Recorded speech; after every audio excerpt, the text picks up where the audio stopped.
గునుపూడి విశ్వనాథ శాస్త్రి ఈ పేరు చెబితే ఎవరికి తెలియకపోవచ్చేమో, కానీ ఐరన్ లెగ్ శాస్త్రి అంటే మాత్రం మన మొహం మీదే చిరునవ్వు రావడం ఖాయం. ఎందుకంటే ఆయన పండించిన హాస్యం అలాంటిది. మరి పశ్చిమ గోదావరి జిల్లా తాడేపల్లి గూడెంకు చెందిన విశ్వనాథ శాస్త్రి స్వతహాగా పురోహితుడు.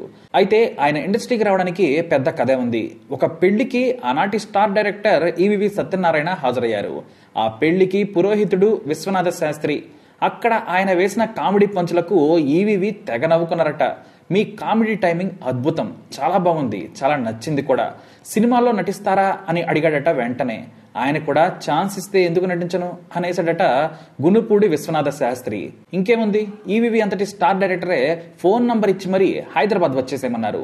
ఇక విశ్వనాథ శాస్త్రి ఆ నంబర్ తీసుకుని హైదరాబాద్ లో దిగారు. హైదరాబాద్ లో దిగిన నెల రోజులకే విశ్వనాథ శాస్త్రికి షూటింగ్ ఉంది రమ్మని పిలుపు వచ్చింది. మొదటి సినిమా అప్పులప్పారావు. అందులో బ్రహ్మానందం పక్కనే నటించేందుకు రావాలని కోరారు. మంచి రెమ్యునరేషన్ మాత్రమే కాదు, ఆయన కోసం ఏకంగా పాత్రనే సృష్టించారు. అదే ఐరన్ లెగ్ శాస్త్రి. ఆ నిమిషం ముందు వరకు కూడా ఆయన పేరు గునుపూడి విశ్వనాథ శాస్త్రి. ఆ క్షణం నుంచి ఐరన్ లెగ్ శాస్త్రిగా మారిపోయారు. నిజ జీవితంలో పురోహితుడు కావడంతో ఆ సినిమాలో ఆ పాత్ర ఆయనకు పెద్ద కష్టం కాలేదు. అయితే నటన మీద అనుభవం లేకున్నా కూడా 2-3 సార్లు చెబితేనే చాలు అల్లుకుపోయారట ఐరన్ లెగ్ శాస్త్రి గారు. ఎంతలా అంటే గొప్ప నటుడిగా అప్పటికే పేరున్న రాజేంద్ర ప్రసాద్ తో పాటు సూపర్ టైమింగ్ ఉన్న బ్రహ్మానందానికి ధీటుగా నటించారు ఆయన. ఐరన్ లెగ్ అనే పదం అప్పులప్పారావు సినిమా రిలీజ్ అయిన వారం రోజుల్లోనే తెలుగు ప్రేక్షకులకు ఒక పెద్ద ఊతపదంగా మారిపోయింది. ఏదైనా శుభం జరగకపోతే ఐరన్ లెగ్ అని సరదాగా అనేసేవారు. ఆ ఒక్క పాత్రతో ఆయన బిజీ నటుడిగా మారిపోయారు. దాదాపు 150 సినిమాల్లో నటించారు ఐరన్ లెగ్ శాస్త్రి. ఇక అలా తరమే మారిపోయింది. అయితే కొత్త దర్శకుల హవా పెరిగిన తర్వాత ఐరన్ లెగ్ శాస్త్రికి సినిమా అవకాశాలు రాలేదు. అంతేకాదు 150 సినిమాల్లో నటించినా కూడా ఆయన పెద్దగా ఆస్తులు కూడబెట్టలేకపోయారు. దీంతో మళ్లీ తాడేపల్లి గూడెం వెళ్లిపోయారు. మళ్లీ పౌరోహిత్యం మొదలుపెట్టారు. అయితే ఐరన్ లెగ్ అనే పదం ఆయనకు శాపంగా మారింది.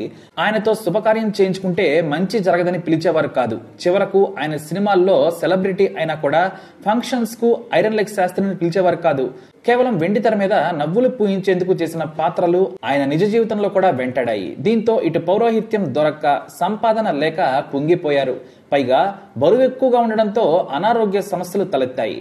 పిల్లలు చిన్నవాళ్లు కావడంతో కుటుంబాన్ని మోయడం ఆయనకు మరింత భారంగా మారింది. ఆ రోజుల్లోనే తన కుటుంబాన్ని ఆదుకోవాలని ఐరన్ లెగ్ శాస్త్రి ప్రభుత్వాన్ని సాయం అడిగారు. కొంతమంది సినిమా పరిశ్రమకు చెందిన వాళ్ళు కూడా ఎంతో కొంత సాయం చేసినా ఆయన టెన్షన్స్ లేకుండా బ్రతికేంత సాయం మాత్రం చేయలేదు. గుండె జబ్బుతో పాటు కామెర్లు కూడా రావడంతో ఆయన చనిపోయారు.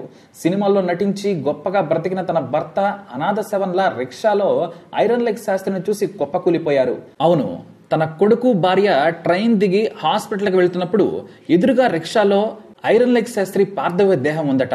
కేవలం బాడీ మాత్రమే రిక్షాలో ఉంది. తల, కాళ్ళు, చేతులు రిక్షా బయట వేలాడుతున్నాయట. ఈ విషయం చెప్పింది మరెవరా కాదు, ఐరన్ లెగ్ శాస్త్రి కొడుకు. నాన్న మరణం తర్వాత ఎన్నో కష్టాలు పడ్డామని తన కొడుకు ప్రసాద్ వివరించి చెప్పాడు. ఐరన్ లెగ్ శాస్త్రి పోయాక ఆదుకునే వారే లేరట.